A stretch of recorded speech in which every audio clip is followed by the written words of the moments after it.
was chasing your direction. You and me been finding each other for so long, and the feeling that I feel for you is more than stronger. Few stories in pop music capture both the dizzying heights of success and the devastating depths of tragedy quite like Andy Gibb's.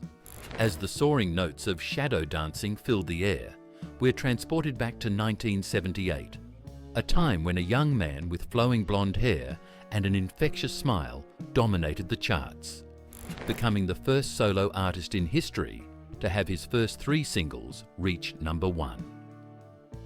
But behind that brilliant smile and those perfectly choreographed moves lay a story far more complex than the glittering stage lights revealed. Andy Gibb wasn't just the youngest brother of the Bee Gees, he was a phenomenon in his own right. At just 19, he had already achieved what many musicians spend their entire lives chasing. His voice, a perfect blend of disco-era soul and pop sensitivity, captured hearts across the globe. Yet within a decade, this same golden boy who seemed to have it all would lose everything, leaving behind a legacy that serves as both a celebration of incredible talent and a stark reminder of fame's double-edged sword. His story is one of extraordinary talent, crushing pressure, passionate love affairs, and ultimately, a tragic ending that came far too soon. But perhaps most compelling is the question that still lingers. Was Andy Gibb's meteoric rise to fame at such a young age the very thing that led to his downfall? Or was he always destined to live life in the fast lane, burning bright but brief, like a shooting star? What's your take? Do you think achieving massive success at such a young age is more of a blessing or a curse? Let us know in the comments below. Early years. Born on March 5, 1958 in Manchester, England, Andrew Roy Gibb entered the world as the youngest member of what would become one of music's most legendary families. While his older brothers Barry, Robin and Maurice were already making waves as the Bee Gees, young Andy was absorbing the musical atmosphere that surrounded him from his very first breath. The family's move to Australia, when Andy was still an infant, would prove pivotal in shaping not just his future, but the sound of an entire era of popular music. Unlike his brothers, who formed their tight musical bond early on, Andy experienced a different kind of childhood. Growing up in the shadow of his already famous siblings, he learned to play guitar and sing almost as naturally as he learned to walk and talk. The Gibb household was never quiet. It was always filled with harmonies, melodies, and the constant pursuit of musical perfection. But while his brothers were conquering the world as the Bee Gees, Andy was crafting his own identity, performing in tourist clubs in Ibiza, Spain, by the age of 13. Hugh Gibb, the family patriarch, recognized his youngest son's talent early on, but also saw something else, a vulnerability that would later prove prophetic. Barbara, Andy's mother, often spoke of how different Andy was from his brothers, more sensitive, more eager to please, and perhaps more susceptible to the pressures that would eventually come his way. In those early years, Andy was already showing signs of both his incredible potential and the personality traits that would later play a role in his struggles. His natural charisma was undeniable, but so was his desire to prove himself worthy of the Gibb name. He formed his first band, Melody Fair, at just 14, playing local Australian clubs and beginning to taste the addictive nature of audience adoration. Think back to your own teenage years. How do you think having such famous siblings would affect a young person's development? Would you have embraced the family legacy or tried to forge a completely different path? Share your thoughts below. Rise to stardom. By 1975, as disco was beginning to pulse through America's musical veins, 17-year-old Andy Gibb made the pivotal decision to move to Miami, where his brother Barry had already established himself. It was here that Andy's journey from talented teenager to international superstar would truly begin. Barry, recognizing his youngest brother's raw talent, took Andy under his wing, helping to shape and polish the rough diamond he saw before him. The timing couldn't have been more perfect. While the Bee Gees were riding high on their own success, Barry found time to co-write and produce what would become Andy's breakthrough hit. In 1977, I Just Want to Be Your Everything exploded onto the charts, shooting straight to #1 and staying there for 4 weeks. The song wasn't just a hit, it was a phenomenon that introduced the world to a new kind of pop star. At just 19, Andy possessed something special: the musical prowess of his brothers, combined with a youthful energy and heartthrob appeal that set him apart. The next 2 years were a whirlwind of success that seemed almost supernatural. Love Is, Thicker Than Water, and Shadow Dancing followed, both reaching #1, making Andy the first solo artist in music history to have his first 3 singles top the charts. His concerts were selling out, teenage girls were fainting at the sight of him, and magazine covers couldn't get enough of his perfectly feathered hair and winning smile. Television came calling too. Andy became a regular on music variety shows, hosted his own special Andy Gibb's Greatest Hits, and even guest hosted Solid Gold. His appeal wasn't just musical, he had that indefinable star quality that made everyone want to know him, be him, or be with him. The world seemed to be his for the taking. But beneath the surface of this meteoric rise, pressure was building. The demands of stardom were relentless. Constant touring, recording, appearances, and the ever-present expectation to outdo his previous successes. The young man who had once played in small clubs in Ibiza was now responsible for maintaining a multi-million-dollar career, all while trying to figure out who he was beyond the glittering facade of fame. When you look at Andy's incredible rise to fame, which seems more impressive, the speed at which he achieved success, or the fact that he managed to create his own identity despite being in the shadow of the Bee Gees? What would you have done differently if you were in his shoes during those crucial early years of fame? Drop your thoughts in the comments below. Peak years. The period between 1978 and 1981 marked Andy Gibb's zenith, a time when everything he touched seemed to turn to gold.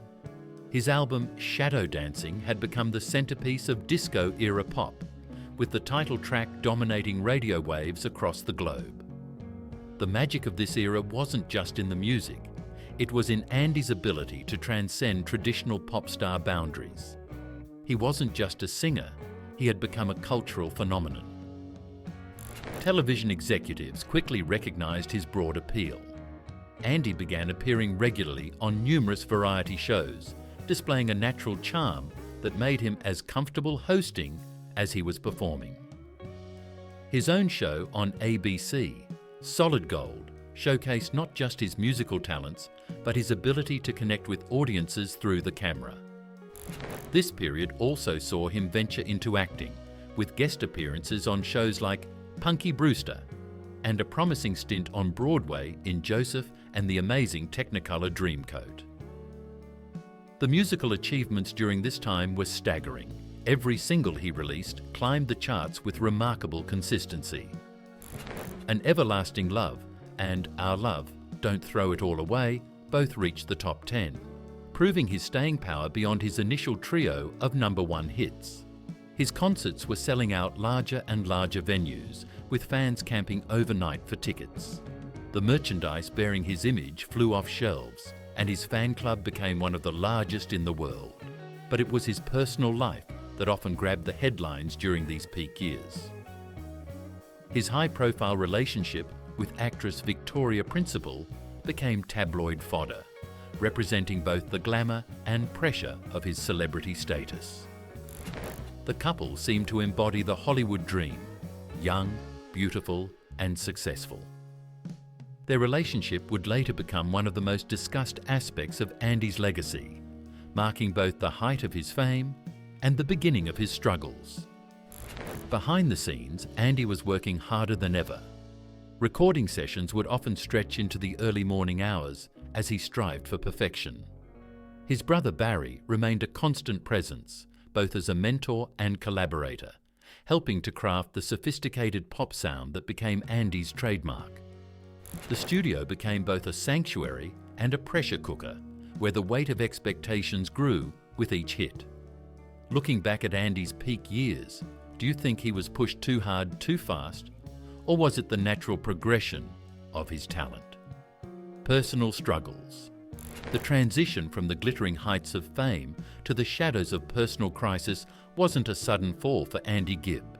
It was a gradual descent that began even while he was still topping the charts.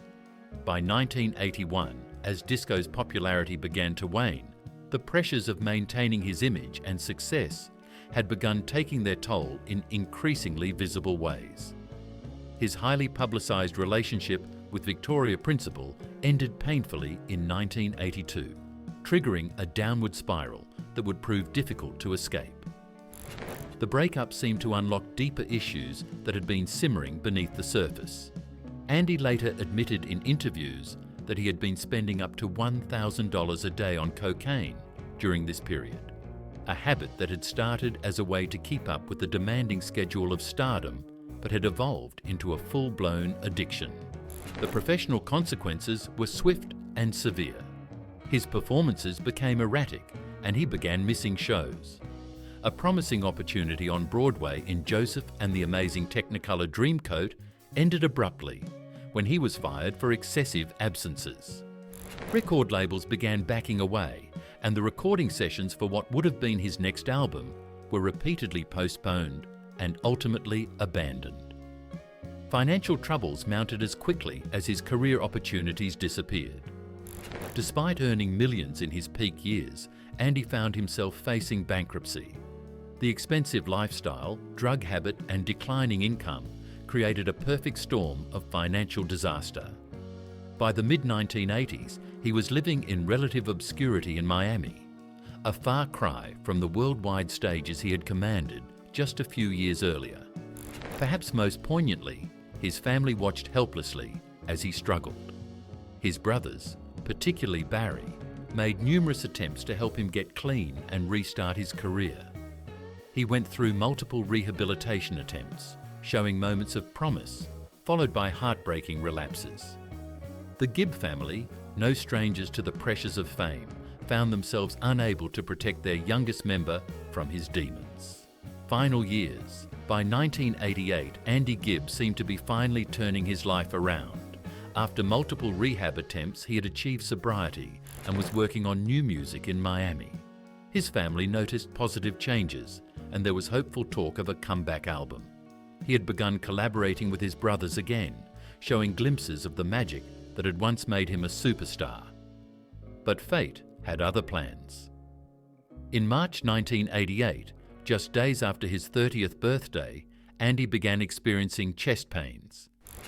Initially dismissed as anxiety, his condition rapidly deteriorated. On March 10th, at Oxford Hospital in England, Andy passed away from myocarditis, an inflammation of the heart muscle caused by years of cocaine abuse. The timing was cruelly ironic.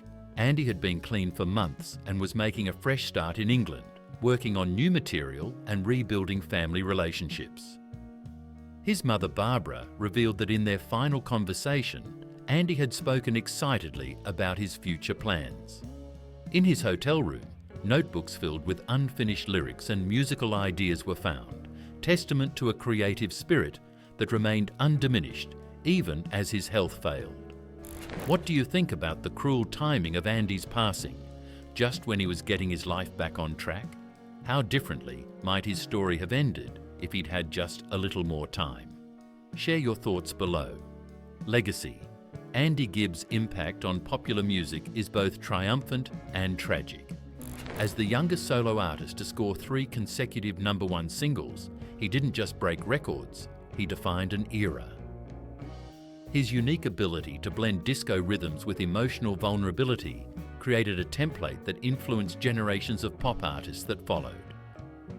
Beyond the charts and statistics, Andy's story has become a powerful reminder of fame's double-edged sword.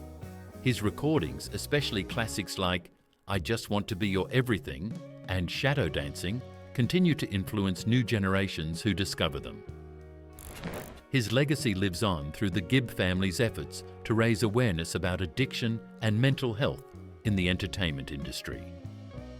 As the final notes of shadow dancing fade away, we're left with the memory of a bright star that burned too briefly. Andy Gibb's story reminds us that behind every spotlight and every hit record, there's a human being navigating the complex waters of fame. Though his time was short, his music, his story, and his impact continue to echo through the decades, touching new generations who discover his timeless talent. If you enjoyed this journey through Andy's life, don't forget to like, subscribe, and share your favorite Andy Gibb memories in the comments below. Until next time, keep dancing in the shadows.